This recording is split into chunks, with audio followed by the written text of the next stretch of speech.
Hi there, we're here at a new venue, Kendal Climbing Wall, with the Lakeland Climbing Centres for episode 81 from the Kendal Mountain Festival. All right? All right, Wayne. Yeah. Oh my gosh. Do you know what? Driving in this morning, I counted 4 rainbows. It was just, the weather's been mad. But inside, obviously, it's not raining because it is outside. And it was just a brilliant start to the day, because yesterday was mad, wasn't it? But I think there was a lot of parties last night, and I think there might be some people with some sore heads this morning. But here at Kendal Wall, everything is just about to kick off. We are here with a very special guest at the dry tooling event. And we're here with GB ice climbing team member, who's also a route setter at Glasgow Climbing Centre and coach for the Scottish Dry Tooling Club, Caitlin Connell. Hey guys, thanks for having me. All right, good morning. I know that's impressive. These like intros are impressive every time, aren't they? But that's pretty cool. Yeah, I like the GB bit every time. That's awesome. It's awesome. Now, Caitlin is the youngest female in the UK to climb M10, and you were just 17 when you did that. I'm going to have to ask, because I'm not familiar with dry tooling grades, what is M10? So that'll be like, outdoors is a wee bit different, and it's a wee bit separate from winter climbing, so it's separate grading. But basically, the higher the number, the slightly harder the grade is. I think across Europe, there's definitely people that have done well above M14, M15 probably. Crazy strong people. In the UK, I think our grading system now probably goes to about an M12, and there's definitely guys that have done those sort of grades. But for me, M10 was definitely the limit at that time. Although in saying that 17 years, well, now 17, that feels like was years ago now. But I hardly remember like going through the process of projecting that. But yeah, the grades work slightly differently from normal climbing, but general rule of thumb is the higher the number, the harder the grade is, I guess. Yeah. So D is for dry tooling, M is for mixed climbing. And you're essentially, I'm just going to kind of very briefly explain in layman's terms for people who aren't familiar with this form of climbing, because you have to be brutally strong to do it. But essentially you're climbing with ice axes, and you're placing those onto, if you're indoors, you're climbing them, placing them onto holds, and if you're outdoors, you're placing them into rock faces and torquing, twisting, and ascending climbing problems by using axes instead of hands, essentially. Yeah, definitely different from indoor climbing, and what we tend to see, especially in the UK, is the routes will either have some sort of natural features, so it'll maybe be just natural ledges or cracks that are formed over time.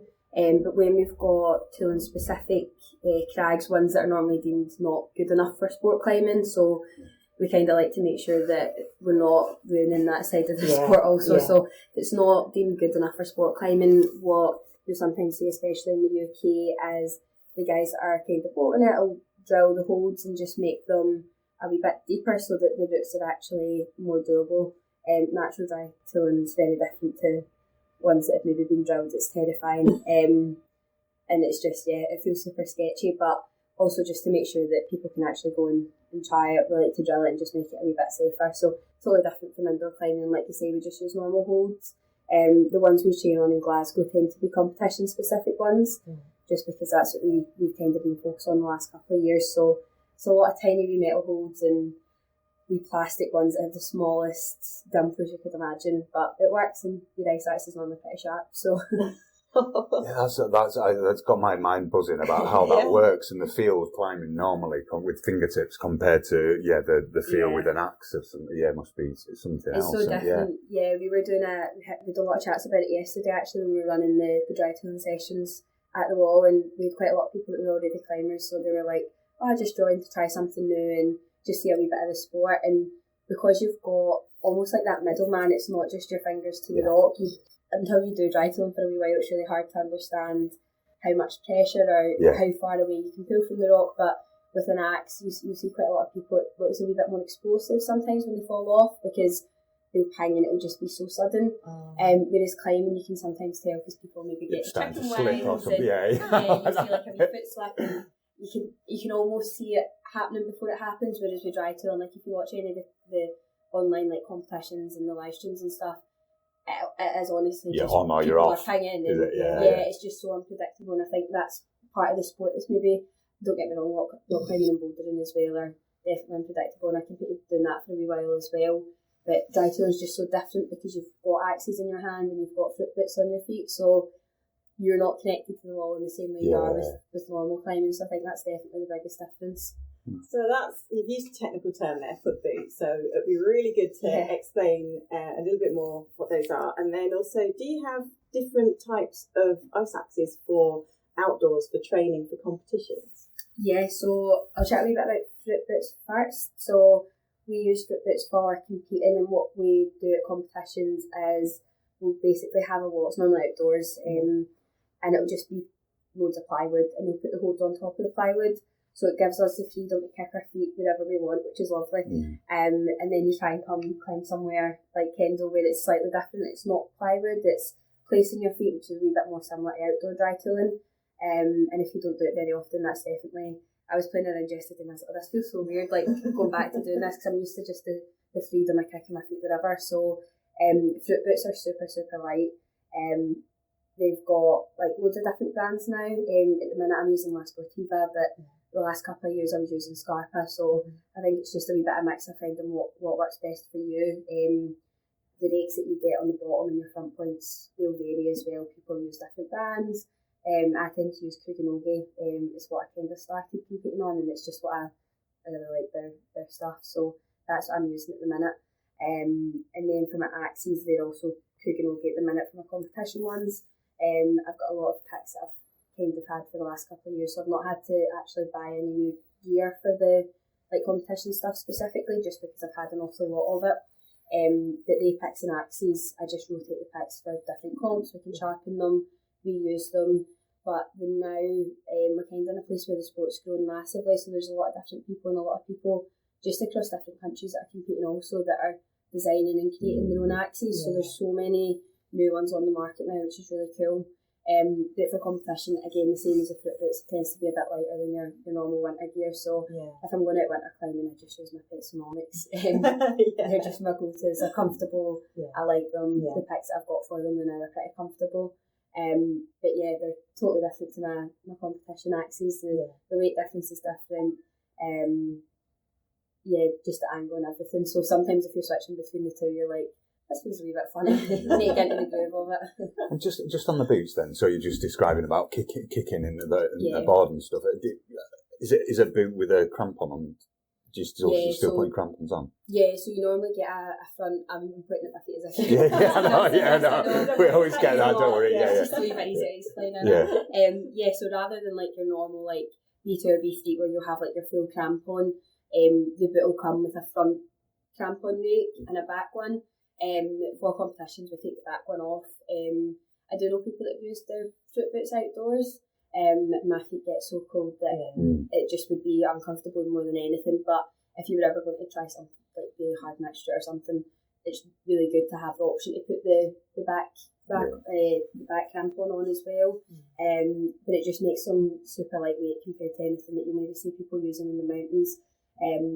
A lot of them have zips, or they'll maybe have I don't know the technical term for it, but not the laces where you can kind of drawstring it.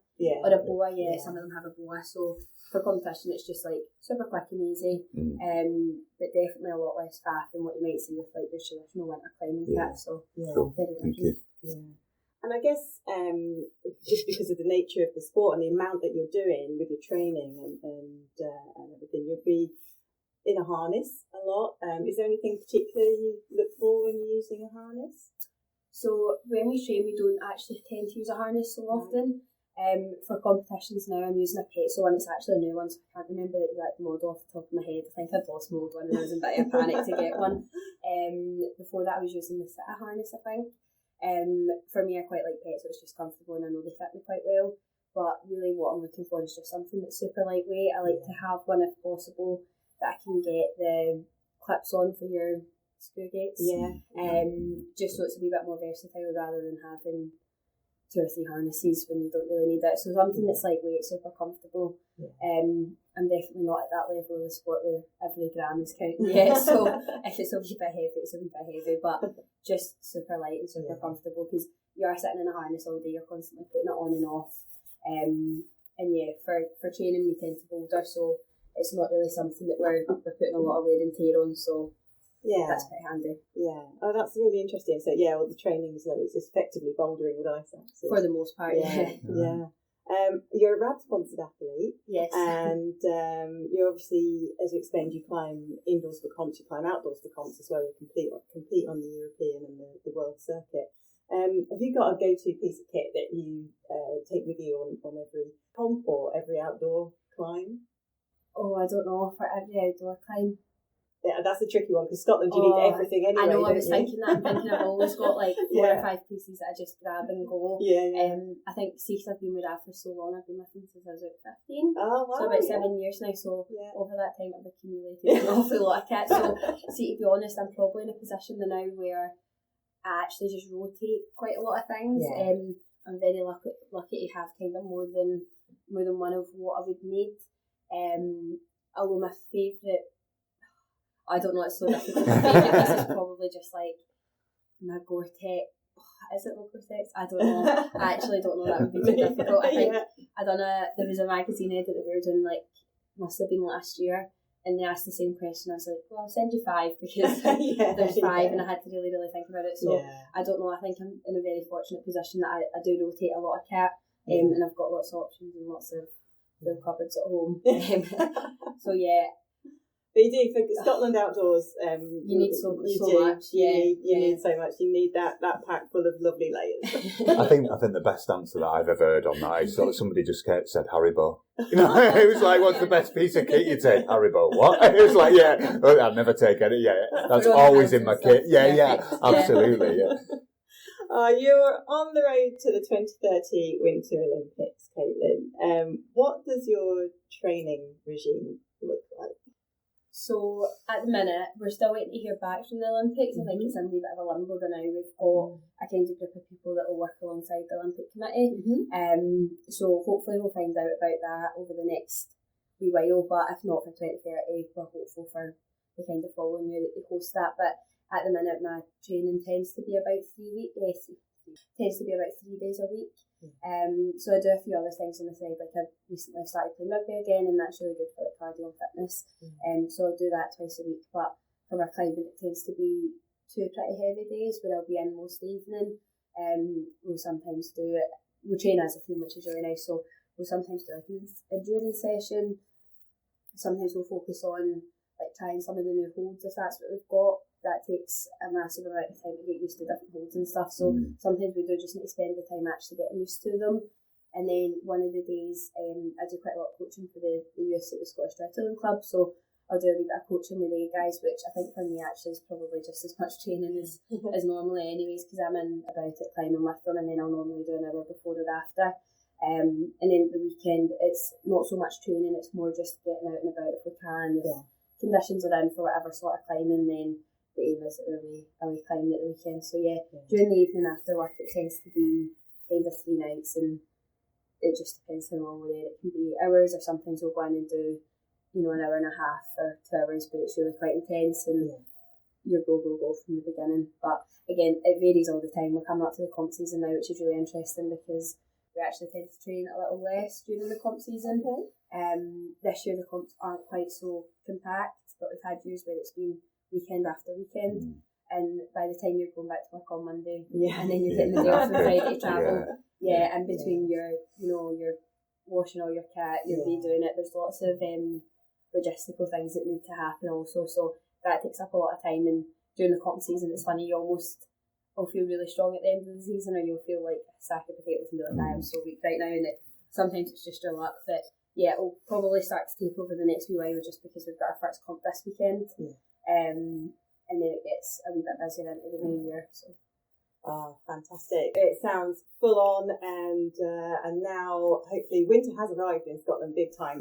We're just hoping that it stays and it sticks, and that the conditions come in, and everybody can just enjoy some absolutely quality climbing. Super exciting. I know quite a few people have already been heading out, and they've done quite a few routes, so I think over the next couple of weeks, if conditions are right, we'd be really cool to get back out again. We'll be doing the winter climbing. The winter climbing dance.